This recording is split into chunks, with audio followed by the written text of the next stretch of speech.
Olá, meu irmão, seja muito bem-vindo ao nosso canal aqui no YouTube para mais um dia nesta caminhada, nesta peregrinação pela jornada bíblica Peregrinos. Graças a Deus estamos sendo fiéis dia após dia para, assim, em 30 dias, conhecer um pouco mais da Palavra de Deus. Começamos desde Gênesis, ou seja, da origem de tudo, e nós já caminhamos todo o Antigo Testamento, já adentramos o Novo Testamento, vimos os 4 evangelhos e hoje nós iremos conhecer e iniciar o Evangelho do Espírito Santo, o livro dos Atos dos Apóstolos. Então não esquece de curtir, de compartilhar, de ficar até o final, pegar a tua Bíblia e darmos essa caminhada, mais um passo nessa peregrinação pela Palavra de Deus. Em nome do Pai, do Filho e do Espírito Santo. Amém. Senhor, derrama o teu Espírito sobre nós, para que por ele e com ele nós possamos conhecer as Sagradas Escrituras, a tua palavra, e assim pô-la em prática e sermos melhores e mais santos. Amém. Meu querido irmão, minha querida irmã, que alegria estar com vocês aqui. Hoje estou de volta depois de partilhar lá no início, no segundo livro, no segundo dia, tive a oportunidade. Hoje eu volto. Tantos irmãos que já passaram por aqui, estando à frente do meu querido irmão, que admiro bastante e que amo, o Jarvis Pereira, um homem de Deus, um homem da palavra, mas tantos outros irmãos da comunidade já passaram por aqui e é muito bom estar de volta para falar de um tema que eu amo, que eu vivo, que é este perene Pentecostes.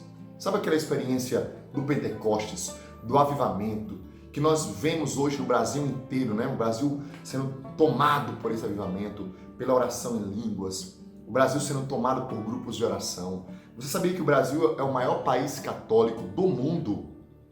E é o país que tem o maior número de novas comunidades do mundo. São mais de 2.000 novas comunidades. E o segundo maior não tem nem 200. Você vê o celeiro de dons, de carisma que é o Brasil.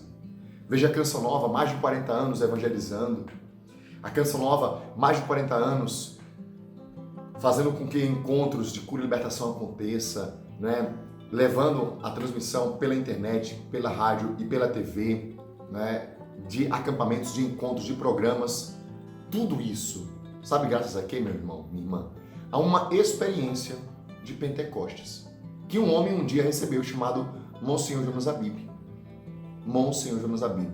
Tanto que no dia 2 de novembro deste ano agora, desse corrente ano, 2021, a Canção Nova e todo o povo irá celebrar 50 anos do batismo no Espírito Santo do Monsenhor Jonas Abib. Ele já era padre, mas ele foi batizado no Espírito num retiro, num encontro. E aquilo mudou a sua vida, o seu sacerdócio, e fez com que ele usasse os dons do Espírito Santo e fosse usado pelo próprio Espírito Santo para incendiar o Brasil inteiro com a renovação carismática católica. Ele que foi um dos grandes líderes da renovação carismática católica no Brasil e no mundo.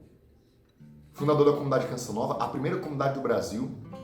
E ele que foi o pai de muitas outras novas comunidades. Por exemplo, a Shalom teve a mão do Padre Jonas, a orientação. A comunidade Obra de Maria e tantas outras novas comunidades tiveram o auxílio, o discernimento, a oração do Monsenhor Jonas Abib.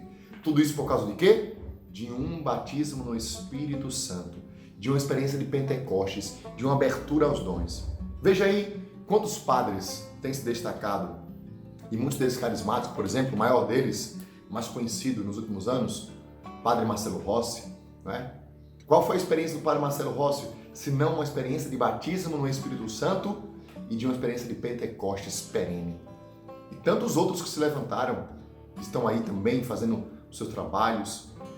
Meus irmãos, por que eu estou iniciando assim? Porque todo esse movimento de graça que nós estamos vendo, novas comunidades, grupos de oração, encontros de cura e libertação, pregadores que se levantam, músicos que se levantam, um avivamento que é pedido, uma nação que é avivada, dons carismáticos, oração da madrugada, tudo isso tem uma origem, uma mesma origem, chama-se Pentecostes, batismo no Espírito Santo.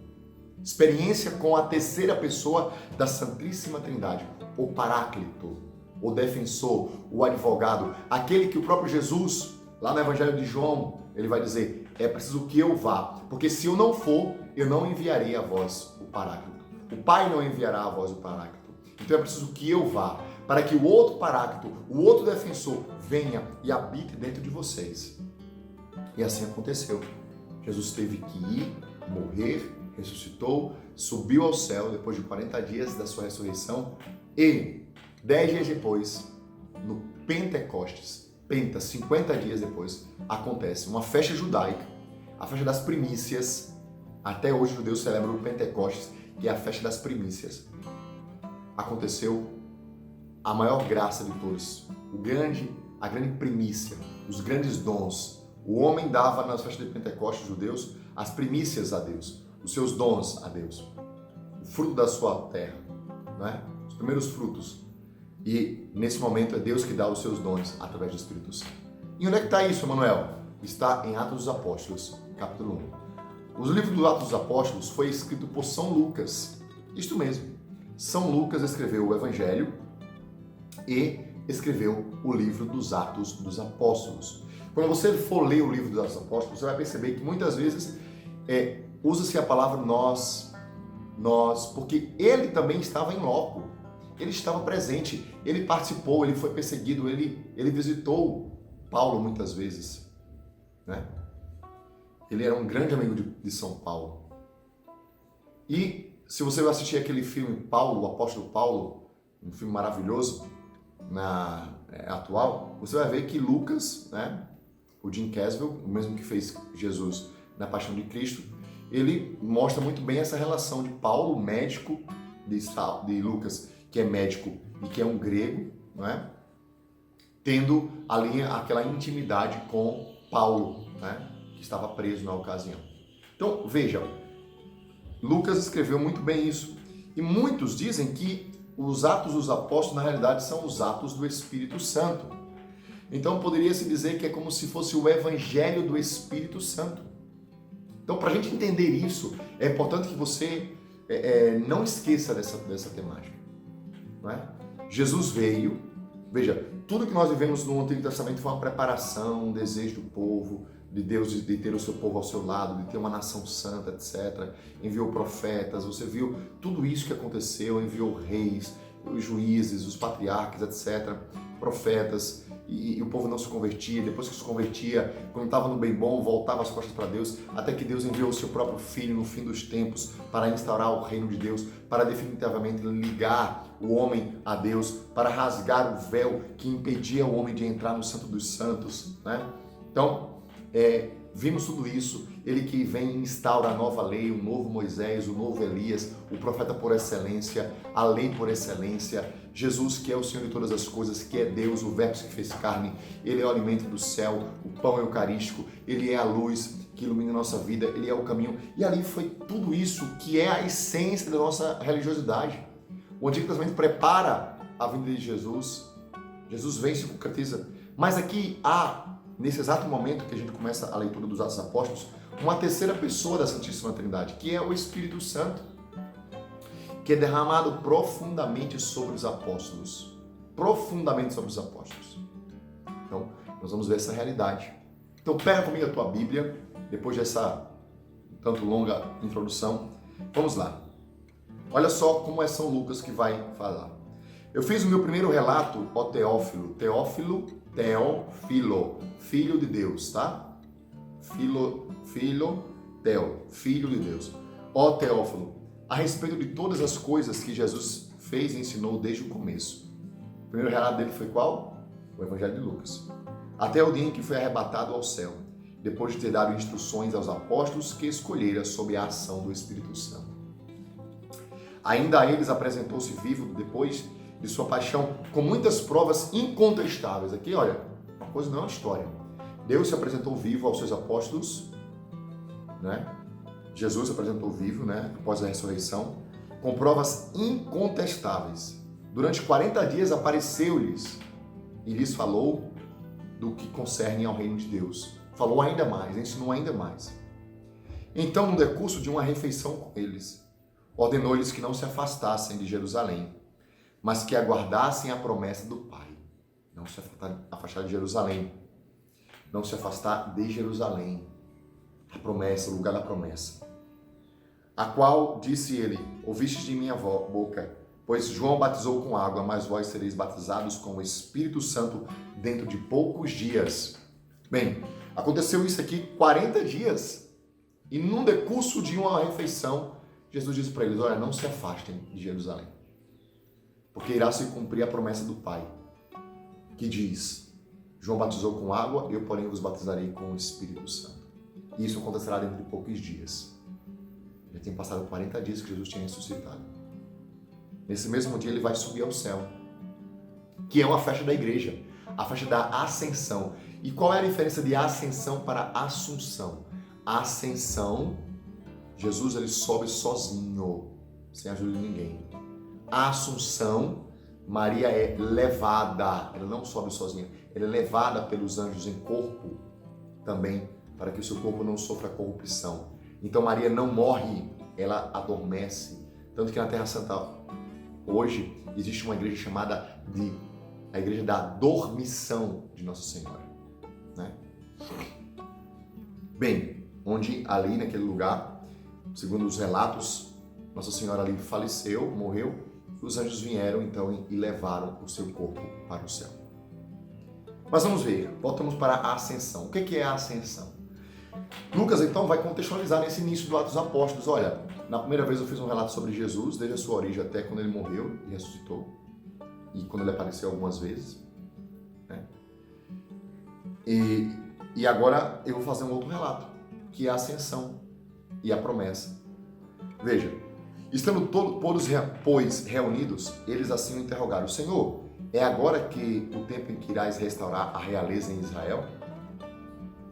E ele respondeu-lhes, não compete a vós conhecer os tempos e os momentos, que o Pai fixou com sua autoridade, mas recebereis uma força, a do Espírito Santo, que descerá sobre vós, e sereis minhas testemunhas em Jerusalém, em toda a Judéia, na Samaria e até os confins da terra.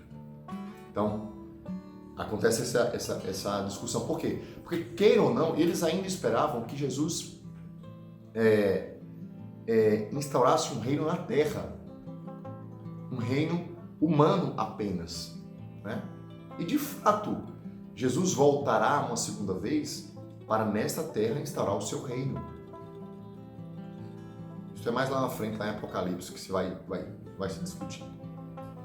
E aí, depois que Jesus fala isto, né, de que não cabe a eles saber o tempo, nem o momento, mas que cabe ao Pai, mas vocês receberão uma força, o Espírito Santo, né, que, como disse ele lá em João, vos recordará tudo que eu ensinei e vos revelará ainda mais coisas, e que vocês serão minhas testemunhas, vocês me anunciarão, vocês serão esse início de uma nova religião, da verdadeira religião. Dito isto, foi elevado à vista de todos, e uma nuvem o ocultou aos seus olhos. Estando a olhar atentamente para o céu, enquanto ele se ia, 2 homens vestidos de branco encontraram-se junto deles. E lhe disseram, homens da Galileia, por que estáis aí a olhar para o céu? Esse Jesus que foi arrebatado dentre vós para o céu, assim virá, do mesmo modo como vistes partido para o céu. Veja, gente, isso aqui é uma promessa de Deus. Poderosa. Poderosa. Então, depois que fez esse último discurso, dizendo que eles esperassem Jerusalém, subindo lá no Monte das Oliveiras, né? E depois falando para eles que eles iriam receber essa força do alto, Jesus então ele sobe ao céu, uma nuvem ocultou, ele vai subindo. Ele tinha o poder sobre todas as coisas, ele é maior do que tudo, ele está acima das forças da natureza. E ele sobe. A ascensão de Jesus representa isso, representa esta ida daquele que virá. Como o próprio anjo disse, homens de Galileia, por que estás olhando para o céu? Esse Jesus que foi arrebatado, né, dentre vós, assim virá. Do mesmo modo como viste subir, vocês virão ele descer. Gente, eu creio nessa passagem. Eu creio que um dia nós veremos Jesus voltar em glória. E, sinceramente, eu quero estar presente. Eu faço de tudo para estar digno, muito mais do que querer estar presente fisicamente. Eu Eu quero ser digno de vê-lo assim voltar, mas ser digno de, acima de tudo, estar na sua presença, não me desviar. Isso é o mais importante. Então veja, aqui é uma parte fundamental da nossa partilha hoje, que é a ascensão. Jesus sobe ao céu. Jesus sobe ao céu. Né? Ele se eleva ao céu. E gente, ele vai voltar. Aqui essa promessa precisa cair forte no nosso coração. Da mesma forma como ele subiu ao céu, ele vai voltar do céu. Creia nisto, meu querido irmão. Nisso está a nossa esperança. Sabe as 3 virtudes teologais? Fé, caridade e esperança. O que é a fé? Acreditar em Deus. Acreditar que Jesus é Filho de Deus. Acreditar que Ele é o Senhor. Que Ele pode curar. Que Ele é Deus. Que Ele é o Filho de Deus. Que Ele é o Filho de Davi. Que Ele é o cumprimento das profecias. Isso é fé. Segundo, esperança. O que é esperança? Porque eu creio nesse Deus, eu espero que Ele me cure, que Ele me salve. Eu espero que Ele um dia volte, que Ele cumpra as suas promessas. Então a minha esperança está aqui. E a caridade, o que é? É amar a Deus e ser amado por Ele. Isso acontece quando a gente ora, quando a gente reza, ser íntimo de Deus. Então vejam, essa experiência de ascensão. E aí, vai acontecer aqui no versículo 12, olha que bonito. Então, do monte chamado de Oliveiras, eles estavam lá. Aqui São Lucas contextualiza. Onde é que aconteceu a ascensão? No Monte das Oliveiras. Voltaram a Jerusalém, a distância pequena de uma caminhada de sábado. Porque no sábado só podia caminhar tantos passos, 600 metros. Então eles saíram dali e voltaram para Jerusalém e puderam chegar em casa. Tendo entrado na cidade, subiram até a sala de cima, a sala superior, onde costumavam ficar. Quem eram essas pessoas? Pedro, João, Tiago, André, Felipe, Tomé, Bartolomeu e Mateus. Tiago, filho de Alfeu, Simão Zelotas e Judas, filho de Tiago. Porque os outros Iscariote tinham se matado já, né? Todos esses eram... O que eles eram, os apóstolos? Unânimes na oração. Perseverantes na oração. Com algumas mulheres, entre as quais Maria, a mãe de Jesus. Então, Maria estava naquele lugar rezando. Que lugar chama-se esse? O lugar chama-se cenáculo. Um lugar de oração. E ela está presente. A Virgem Maria, presente. Unânimes, perseverantes em oração. Ou seja, unânime. Oravam pedindo a mesma coisa. Eram um só coração, uma só alma. E perseverantes. Rezavam sempre. Fazendo o que ali em Jerusalém, naquela sala superior? Esperando o cumprimento da profecia que Deus tinha dado através do seu Filho Jesus. Não sai de Jerusalém porque vós sereis batizados no Espírito Santo. Eles não sabiam o que era isso, mas eles acreditavam. Às vezes nós não sabemos o que é o batismo no Espírito Santo, mas nós acreditamos. Não queremos conhecer tudo para experimentar. Experimentemos para conhecer. Não queremos entender tudo para experimentar. Experimentemos para entender. Né? E aí aconteceu isso. Só que aí no versículo 15 acontecerá a substituição de Judas Iscariotes. Pedro, como líder, vai se levantar e vai dizer: olha, nosso irmão Judas se perdeu, mas nós temos que agora escolher um outro apóstolo que vai substituí-lo. E ali pegaram alguns irmãos que já serviam a Deus, a Jesus, que eram discípulos, dentre eles 2, né? Que era José, chamado de Barsabás, que era justo, e Matias. E aí eles pegaram esses 2 irmãos, que eram os que mais destacavam ali, e oraram. E depois que oraram, lançaram sorte. Quer dizer, eles pediram a Deus, eles colocaram em oração, e depois tomaram a decisão. E Deus mostrou para eles quem era que eles queriam, que Deus queria. E foi escolhido quem? Matias. Matias foi o novo apóstolo. Então, o 12º apóstolo, Matias. Assim, termina o capítulo 1 do Atos dos Apóstolos.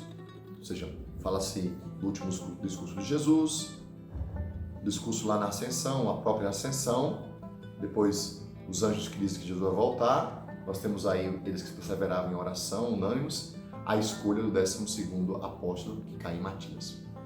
E aí adentramos no segundo momento do nosso caminho hoje, peregrino, que é o Pentecostes, que está no capítulo 2 do livro dos Atos dos Apóstolos. Tendo se completado o dia de Pentecostes, isso biblicamente, né, na lei judaica, estavam todos reunidos no mesmo lugar.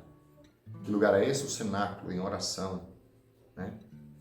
De repente veio do céu um ruído como o agitar de um vendaval impetuoso que encheu toda a casa onde se encontravam. Apareceram-lhe então línguas de fogo que se repartiram e pousaram sobre cada um deles, e todos ficaram repletos do Espírito Santo e começaram a falar em outras línguas, conforme o Espírito Santo lhes concedia se exprimirem. Veja, Pentecostes, cenáculo. Chegaram o dia de Pentecostes, naquele dia maravilhoso, especial, que é hoje, que é agora, que se repete, que se atualiza no hoje. Porque, mas não é sobre... Não. Tanto que quando Paulo vai pregar, ele vê que os gentios são batizados no Espírito Santo. Quando Pedro vai pregar na casa de Cornélio, ele vê que Cornélio e toda a sua família é batizada no Espírito Santo. Recebem o batismo no Espírito Santo. Então, o Pentecostes é hoje. Se atualiza hoje. O que aconteceu? Esse versículo de 1 até o versículo 4 é a essência do Pentecostes. Chegando no dia de Pentecostes, estavam todos reunidos no mesmo lugar. Eram unânimes em oração. Maria, sua mãe, a mãe de Jesus, estava lá também rezando. E enquanto eles rezavam, veio como um vento forte, um vento impetuoso. E de repente, línguas de fogo se repartiram e pousaram sobre cada um deles. E todos ficaram cheios do Espírito Santo e começaram a falar em outras línguas, conforme o Espírito Santo suscitava. Sabe, a oração em línguas é um dom do Espírito. Mas eles também falavam línguas vernáculas, ou seja, línguas naturais. Uns começaram a falar grego, outros italianos, outros armênios, etc., né? As línguas próprias daquela região, daquela época. Tanto que lá na frente, eles vão fazer um barulho e o pessoal vai dizer: nossa, o que aconteceu? Nós estamos estupefatos, ouvimos isto, né? Da nossa própria língua. Porque havia vários judeus que estavam ali para celebrar a festa de Pentecostes. E aqui é dito isso. Eles começaram a falar, eles começaram a rezar bem alto naquela sala. E a palavra de Deus vai dizer o seguinte, que havia por aqueles dias em Jerusalém judeus piedosos, vindo de todas as partes, as nações debaixo do céu. E como o ruído se produziu, a multidão acorreu e ficou perplexa. Então tem aquele barulho, aconteceu um barulho. A multidão foi para perto daquele lugar e ficou perplexa, pois cada um ouvia eles falarem das maravilhas de Deus na sua própria língua. Que coisa maravilhosa é essa? O que aconteceu? Eles estão cantando os louvores de Deus e eu consigo compreender em inglês, em espanhol, em francês, em italiano. Cada um na sua língua ia compreender. Não precisava ser somente aquela língua hebraica, mas cada um que veio da Grécia, né, da Frígia, da Panfilha, do Egito, da Líbia, de Cirene, do Ponto, da Ásia, da Capadócia, da Mesopotâmia, da Judéia, ouviam eles falar, né, os cretenses, os árabes, ouvimos anunciar em nossa própria língua as maravilhas de Deus e estavam estupefatos e perguntavam uns aos outros, aquele povo, o que vem a ser isto? Outros, porém, diziam, os rombanos, eles devem estar bêbados.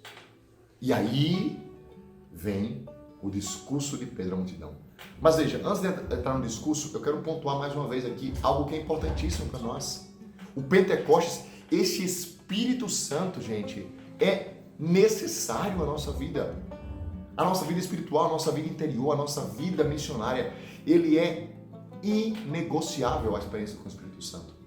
Nós o recebemos no batismo, nós o aprofundamos com maturidade na crisma,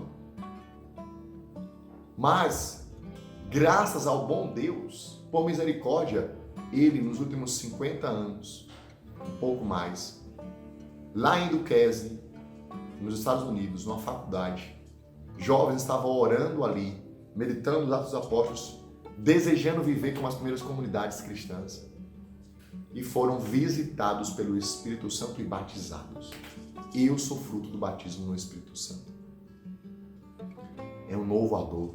Eu fui batizado na igreja, eu fui crismado, mas quando eu vivi a experiência de Pentecostes de fato, concreto, ou seja, quando eu permiti que Ele, que está dentro de mim, viesse para fora e falasse em mim, e orasse em mim, e me conduzisse, a minha vida mudou. E é isso que você precisa fazer. Sabe, muito mais do que conhecer a Bíblia, eu espero que você esteja vivendo nesse tempo de caminhada, de peregrinação aqui, né? Nessa jornada bíblica, uma experiência de conversão, uma experiência com Deus. E a experiência de hoje é: venha Espírito Santo. Então você pode dizer na sua casa hoje: venha Espírito Santo. Venha sobre mim, Espírito Santo. Venha sobre a minha vida, Espírito Santo. Vamos rezar daqui a pouquinho, mas eu quero só concluir aqui o capítulo 2. Por quê? Porque aí depois Pedro então vai fazer um discurso.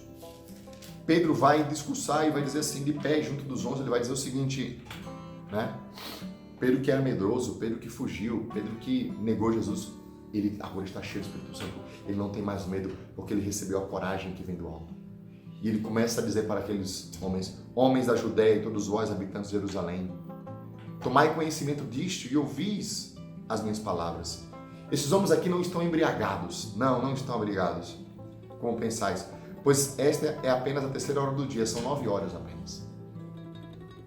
9 da manhã. Mas o que está acontecendo aqui é o cumprimento da profecia de Joel. Aí Pedro cita Joel, capítulo 3, que vai dizer: sucederá nos últimos dias que derramarei o meu espírito sobre toda a carne. Vossos filhos e vossas filhas profetizarão, vossos jovens terão visões, vossos velhos sonharão. Sim, sobre os meus servos e servas derramarei o meu espírito e farei aparecer prodígios em cima no céu e sinais embaixo na terra. Veja, a profecia. Pedro então profetiza e diz, olha, o que está acontecendo aqui é o cumprimento dessa profecia. E o que nós vemos hoje, meus irmãos, é o cumprimento dessa profecia também. Abra-se e deseje esse Espírito Santo. E aí ele vai contar a história, né? Sabe, meus irmãos, ele vai dizer, vai contar a história. Homens de Israel, ouvi essas palavras. Jesus o Nazareno foi por Deus aprovado diante dos milagres, prodígios e sinais. Então ele vai contar quem era Jesus.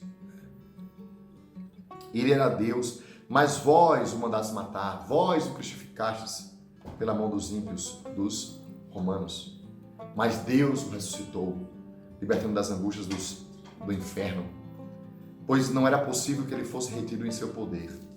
E aí ele vai contar a história, aquilo que aconteceu, e depois ele diz que Jesus ressuscitou, ele vai contar o que aconteceu, ele vai profetizar. Além de trazer a profecia de Joel e explicar o que estava acontecendo, ele vai agora catequizar, dar a primeira pregação, falar do querigma. Jesus é o Senhor, é o Filho de Deus. Vocês mataram Jesus, o crucificaram, mas ele ressuscitou. Deus o ressuscitou no terceiro dia. E ele subiu ao céu. Ele é o Senhor, ele é o nosso Rei. E nós somos testemunhas, nós vimos isto. Nós convivemos com ele. E agora nós estamos vivendo a experiência do batismo do Espírito Santo. E aí ele vai dizer, Deus o constituiu Senhor e Cristo. Esse Jesus é quem vós crucificastes. Aqui está a essência. Deus constituiu Cristo, Jesus, como Senhor e Cristo. E todo aquele que crê se salvará. Você crer, se salvará. E aí, aqueles homens, ouvindo aquilo, ficaram com o coração transpassado e perguntaram a Pedro e os apóstolos, irmãos, o que devemos fazer, então? E aí, Pedro vai dizer, arrependei-vos e cada um de vós seja batizado nas águas, em nome de Jesus, e então recebereis o Espírito Santo. Então, é o arrependimento, um coração contrito, o batismo nas águas, o batismo sacramental que nós temos como igreja, e então receberemos o Espírito Santo. Claro que lá na frente dos Atos dos Apóstolos haverá a ordem, não vai alterar a ordem, mas a essência não. Pessoas serão batizadas e a partir do batismo se converterão e depois aceitarão Jesus como Senhor, no sentido de que ali haverá o batismo das águas, né? Isso nós vamos ver muito bem em relatos do próprio Atos dos Apóstolos. Mas em suma isso arrepender-se, ser batizado e receber o Espírito Santo. Esta é a experiência de Pentecostes. Porque a promessa é para vós e vossos filhos, para todos que estão perto e estão longe, né? Para todos os quanto Deus chamar. Então a promessa é para mim e para você, para nós. Esta é a experiência de Pentecostes. Veja, começa um novo tempo. E você vai ver nos próximos capítulos, nos próximos encontros, até o livro dos Atos do Apocalipse, justamente isso. As novas comunidades, o que aconteceu, né? Os atos do Espírito Santo a partir dos apóstolos, usando principalmente Pedro, Paulo, que são as duas grandes figuras, colunas da igreja, que nós vamos ver o destaque aqui, a conversão de Paulo, a transformação de Saulo em Paulo, enfim, tudo isso nós vamos ver aqui. E você vai adentrar as cartas paulinas, as cartas de Pedro, de Tiago, de João, até chegar ao livro do Apocalipse. Esta é a riqueza da nossa igreja. Deus abençoe você, que você seja cheio do Espírito Santo, que nós sejamos cheios do Espírito Santo.